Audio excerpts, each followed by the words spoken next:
lot going on. And here we get a look at the skill tree as well. Yeah, absolutely. So I guess there's kind of 3 main groups that they've organized them in, but you can, invest in whichever ones you want.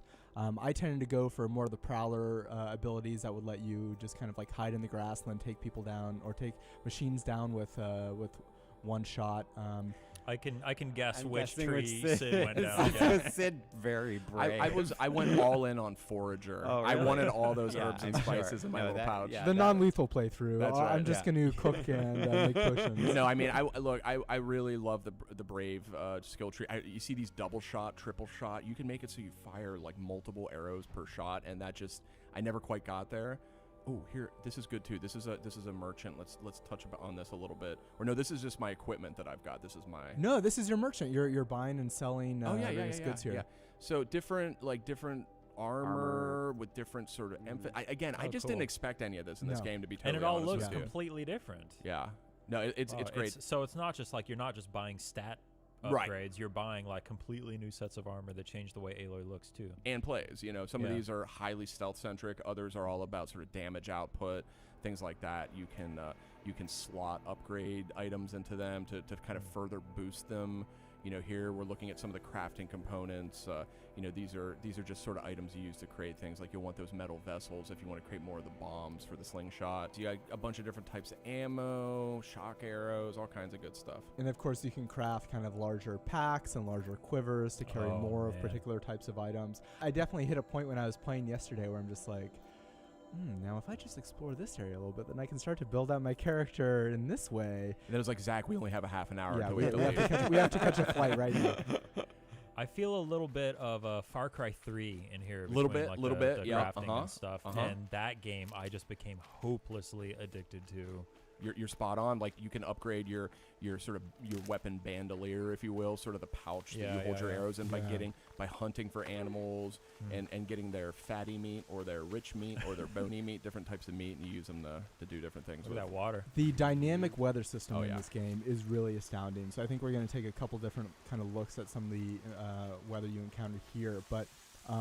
It really, obviously we have a couple different types of rain, but depending on what part of the world you're in, it really can take on a really different feel. Here, this is just wind, and you kind of see how Aloy is reacting to it. Doesn't that look awesome? It's unbelievable. It's a really, really gorgeous game. I want this game. What purpose do the campfires serve? Oh my gosh! Wait, hold on. Don't talk about campfires yet. Let's all enjoy the giant robot machine. The campfires, just briefly, are a way to save, quick save, load. They're also waypoints you can sort of fast travel to. Cool. Now this is a long neck, and this I did not tall neck, I believe. Right? Tall neck. Sorry, yeah, I'm thinking Land Before Time. As usual. I just crossed wires there. But okay, so the tall neck, this thing, I didn't know what it would do. All I knew was that it looked really cool, and then I learned that by clambering on top of this monstrosity, it's totally harmless. Don't call it a monstrosity. That's beautiful. rude. I meant it from the size perspective. This elegant colossal, maybe this colossus. By getting on top of this colossus, you can sort of take it over. You can hack it, kind of the way you did for that other creature, and it basically opens up some of the fog of war, if you may, that covers the map. So it's sort of like a recon item in a way, but it's a bit of a challenge to get on top of this thing. You can see me scurrying all about here, trying to get on top of a building just as it passes by. But such a cool looking creature. And so distinctive, I think, to the game. Just again, this. It has a really iconic look. It and does. One that already is echoed in a lot of the trailers and screenshots that we've seen for Horizon so far. You were like, could this be it? Could this be your? What if it just like turns around? Turns around and vomits fire on me. No, these things are totally harmless from what I've seen. They're not to be killed. They're meant to be. They're herbivores. Meant to be pacified. Now to climb up to its I don't know I don't know what they eat, these machines. I haven't seen that so far. Let's give another shout out to the character animators on this game. Yeah.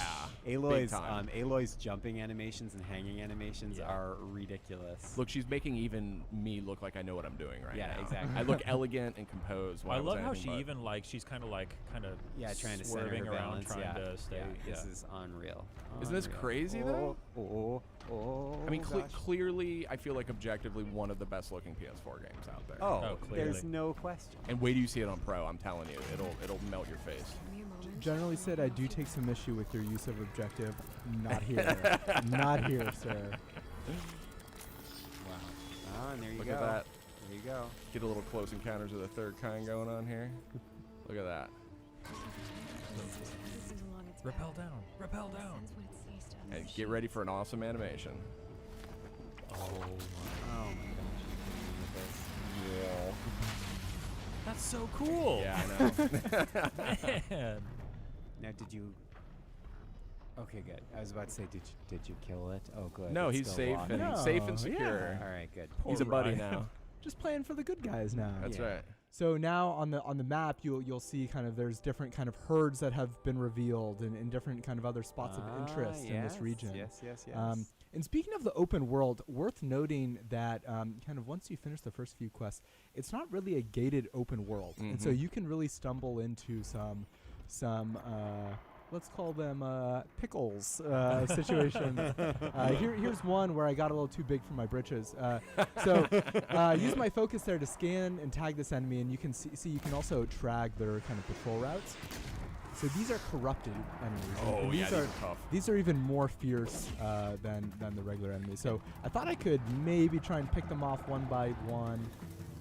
Let's see how that works out for me. I cannot wait to see. I'm going to say that it works out perfectly. No, for you. no, these corrupted enemies, they factor into the storyline. Oh, nice use of the tripwire there. Thank you, sir. Now I The can stun. Oh, finish yeah, him see, off. Yeah, you have a very different play style than I do. I would have been flailing at him and going on. Well, good. Now well- you're getting into a very, Here's the flailing. You're getting into a tight situation here. This isn't Oh, good. oh, No, Aloy, no. So those corrupted machines, as She's part of the sleeping. it's part of. So here's your take on the corrupted machines, by the way. Okay, yeah, this was a fearsome one too. The corrupted machines factor into the storyline, and there's basically some sort of mysterious corruption, for lack of a better term, that is making these machines that sort of live in a certain degree of harmony with the surviving humans, making them act unusual. And so actually it was very interesting, again, sort of the world that Guerrilla's built here, going back to town when these corrupted creatures are running about some of these zones. The tribal members were very upset. They were very upset by the fact that these machines seem to be taken over by some sort of hostile force. So we don't really know much about what's causing it, but clearly a significant element of the storyline. Curious to see where it goes. Right, and so these enemies kind of, I think as you mentioned, Sid, these ones are usually not hostile. Right. But because they have this corruption, obviously they want to take you out. And some of them act differently. The Watchers, you can see I just healed out of my medicine bag there. The Watcher, yeah, this was maybe not the most wise thing to do. Oh, I got him. The Watchers, some of them act quite differently too, like, or have different attacks. So it's kind of like a different enemy in some ways. Sid, I like how at the beginning of this fight you had a clear plan for that first enemy And with then the I just- tripwire, and then the two others walk around the rock, and you're like, I don't know, I only thought about the first So one. is this a situation where you would say, okay, well, these guys are too strong for me. Let me go level up some more, unlock some more skills, or do you Exactly. Is there a traditional level up system, or is it purely unlocking skills? And There is, skill tree? absolutely leveling. Oh yeah, yeah? 100%, and that is a factor. I did go back to that area and take him out right after we saw it, but I do want to point this out. Yeah, take Sure us you home did. here, Sid. This is the Sawtooth, and it looks like a smaller one. There's a much bigger one I fought earlier that took everything I had to take down. These guys are and okay, this is a bandit. This is a totally emergent battle that's happening between a group of bandits. You can kind of vaguely see them through all the fire and debris here. They got into a fight with the Sawtooth, and I kind of stumbled upon it. So and these the are footage is almost up. That's right. These fire arrows definitely took him out, but it was not easy. So Sid, game looks great, and you can't wait. I believe. Look at that. That's right. Looks incredible. Horizon Zero Dawn coming out February. 28? That's right. February 28th. Exclusive to PS4, of course. Absolutely. Sid, any final thoughts? I did want to point out, I've mentioned, if you listen to PlayStation Blogcast, I'm not always the biggest fan, or it's not the easiest sell for me, an open world game.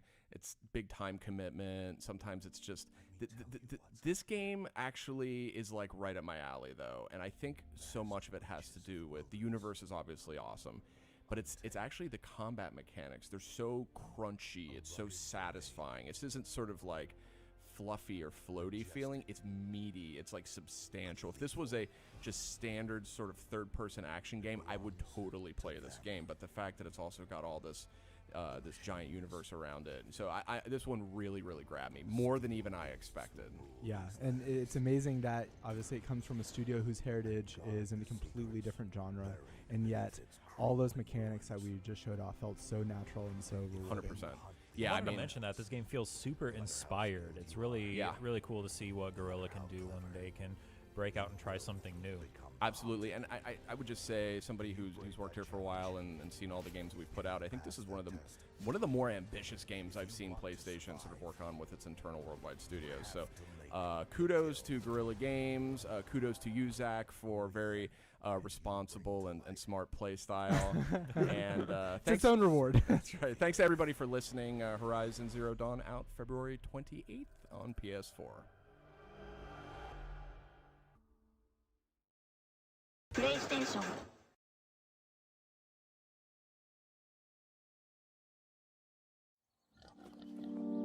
Let me tell you what's out there. Vast reaches of wilderness, untamed. A rugged domain, majestic